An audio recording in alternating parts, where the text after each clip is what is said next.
零成本解决特斯拉的异响。有车友说木纹饰板有异响，这怎么可能？我开了这么多年了。啊，操，还真的有。啊，来近距离听一下。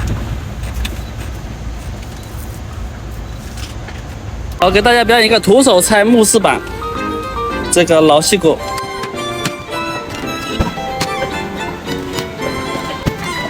对，抬出来一点。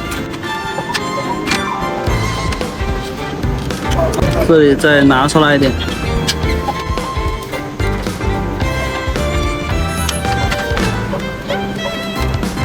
我们按压中间，发现它没有异响，说明这个饰板本身是没有异响的。然后单独敲剩下的这一块板也不会异响，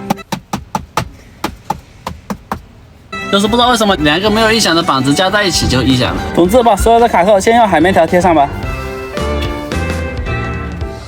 像这几个拉筋条也有可能会出现异响啊，我们先把它贴起来，像接触地方全部都要海绵条。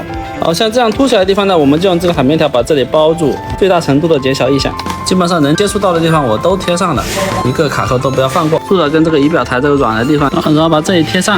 哦，就这样沿着这个边缘来贴，这样的话不影响美观。拐角地方我们给它切个口子，像我这样的。另外一边也是一样，